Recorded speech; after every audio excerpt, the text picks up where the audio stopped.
Hi friends, കുറച്ച് മാസങ്ങൾക്ക് മുമ്പ് നമ്മളൊരു അടിപൊളിയായുള്ള ഒരു 2.1 ഓഡിയോ സിസ്റ്റം ഞാൻ നിങ്ങൾക്ക് പരിചയപ്പെടുത്തിയിട്ടുണ്ടായിരുന്നു.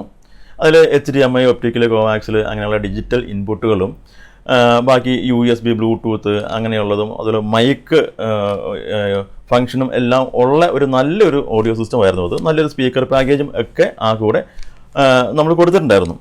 ഇന്നും അതുപോലെ തന്നെയുള്ള അതേ സ്പെക്കിൽ തന്നെയുള്ള മറ്റൊരു 2.1 ഓഡിയോ സിസ്റ്റത്തെയാണ് അന്ന് പരിചയപ്പെടുത്തുന്നത്. നമ്മൾ ആദ്യം കണ്ടിരുന്ന ആ ഒരു സിസ്റ്റത്തെക്കാളും കുറച്ച് അപ്ഡേഷൻ എല്ലാം നമ്മളിതിൽ കൊണ്ടുവന്നിട്ടുണ്ട്. അപ്പോൾ ഈ സിസ്റ്റം ഇവിടെ നമ്മളെല്ലാം സെറ്റ് ചെയ്തവിടെ വെച്ചിട്ടുണ്ട്. അപ്പോൾ അതിനൊന്ന് ഡീറ്റെയിൽ ആയിട്ട് നമുക്ക് നോക്കാം.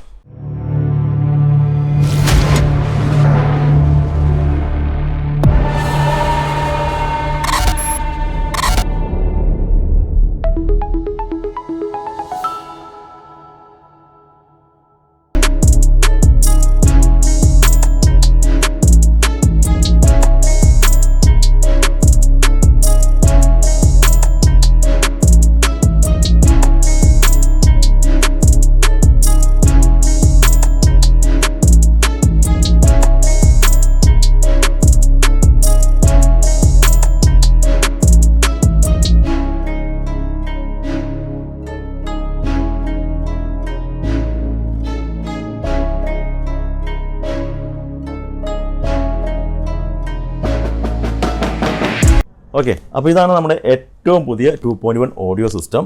ആദ്യത്തെ സ്പീക്കേഴ്സും ഇതിൻ്റെ സ്പീക്കേഴ്സിൻ്റെ മേക്കിങ്ങിൽ കുറച്ച് വ്യത്യാസങ്ങൾ നമ്മൾ വരുത്തിയിട്ടുണ്ട്.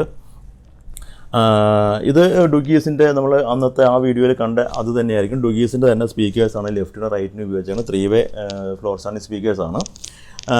ഇത് JBLയുടെ സബ് വൂഫർ, JBL 1500 കറക്റ്റ് പാരാമീറ്ററിൽ ചെയ്തിട്ടുള്ളതാണ്. ആദ്യത്തെ നമ്മൾ ചെയ്തിരുന്നത് 38 ലിറ്ററിൻ്റെ സബ് വൂഫർ ബോക്സ് ആയിരുന്നു. ഇത് 55 ലിറ്ററിൻ്റെയാണ് ഈ ബോക്സ്. കുറച്ചും കൂടി നല്ല സ്ട്രോങ് ബേസും കാര്യങ്ങളൊക്കെ ഇതിൽ നന്നായിട്ട് നമുക്ക് കിട്ടും. പിന്നെ ഇതാണ് സിസ്റ്റം. നല്ല അടിപൊളിയായിട്ട് ഈക്വലൈസറും ഒക്കെ വെച്ച് ചെയ്തിട്ടുള്ള നല്ല ക്വാളിറ്റി ആയിട്ടുള്ള ഒരു സിസ്റ്റമാണ്. നമുക്കൊന്ന് ഓൺ ചെയ്ത് നോക്കാം.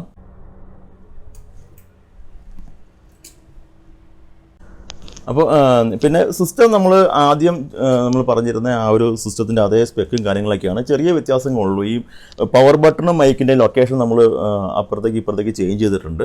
പിന്നെ ആദ്യം നമ്മൾ ചെയ്തിരുന്ന ആ സെറ്റിന് ബാക്ക് പാനൽ ഉണ്ടായിരുന്നില്ല. അപ്പോൾ ഇനിയുള്ള എല്ലാ സെറ്റുകളും നമ്മൾ ബാക്ക് പാനലും കൂടി ഉൾപ്പെടുത്തിയായിരിക്കും കൊടുക്കുന്നത്. പക്ഷേ റേറ്റിനൊന്നും മാറ്റം വരത്തില്ല.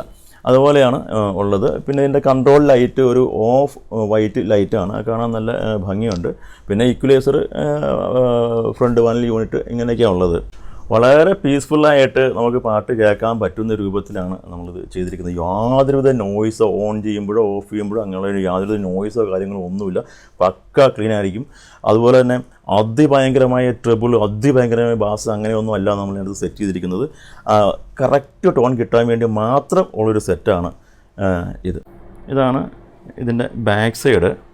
അക്രിലിക് ഷീറ്റിലാണ് നമ്മൾ ബാക്ക് പാനൽ ചെയ്തിരിക്കുന്നത്. നല്ല ക്വാളിറ്റിയുള്ള ബനാന സോക്കറ്റ്സാണ് നമ്മളിതിൽ സ്പീക്കർ കണക്ടിവിറ്റിക്ക് വേണ്ടിയിട്ട് കൊടുത്തിരിക്കുന്നത്. ഇവിടെയാണ് നമ്മുടെ ഇൻപുട്ട്സ് എല്ലാം വരുന്നത്. HDMI, ഒപ്റ്റിക്കൽ, കോവാക്സിൽ, പിന്നെ ഒരു ഓക്സ് കൊടുക്കാനുള്ള സൗകര്യമുണ്ട്. ഇവിടെ ഈ കാണുന്നത് ഇത് ആൻറ്റിനയാണ്. RC ആണ് കൊടുത്തിരിക്കുന്നത് ആൻറ്റിനയ്ക്ക് വേണ്ടിയിട്ട്. പിന്നെ ഇത് 2 മൈക്രോ സ്വിച്ചുകളാണ്. VU മീറ്ററിൻ്റെ ഒരു ഡിസ്പ്ലേ മോഡുകൾ മാറ്റാനായിട്ട് നമുക്ക് ഈ 2 സ്വിച്ചുകൾ ഉപയോഗിച്ച് ഓരോന്നിൻ്റെയും ഡിസ്പ്ലേ മോഡ്സ് മാറ്റാൻ പറ്റും. അപ്പോൾ ഇങ്ങനെയാണ് ഇതിൻ്റെ ബാക്ക് സൈഡ് ഉള്ളത്. ആദ്യത്തെ സിസ്റ്റത്തിനകത്ത് നമ്മൾ ബാക്ക് പാനൽ ഇങ്ങനെ അക്രിലിക് ചെയ്തിട്ടുണ്ടായിരുന്നില്ല. ഓക്കെ, ഇനി നമുക്കിതിൻ്റെ ഓഡിയോ ഒന്ന് കേട്ട് നോക്കാം. ഒരു മൈക്ക്, സാധാ ഒരു മൊബൈൽ ഫോണിൻ്റെ ഒരു മൈക്ക് ഉപയോഗിച്ചാണ് നമ്മൾ റെക്കോർഡ് ചെയ്യുന്നത്. അപ്പോൾ നിങ്ങൾ ഹെഡ്ഫോൺ വയ്ക്കുക. ഒരുവിധം ഡീറ്റെയിൽ ആയിട്ട് കിട്ടുന്ന രൂപത്തിൽ ഞാനിത് കേൾപ്പിക്കാം.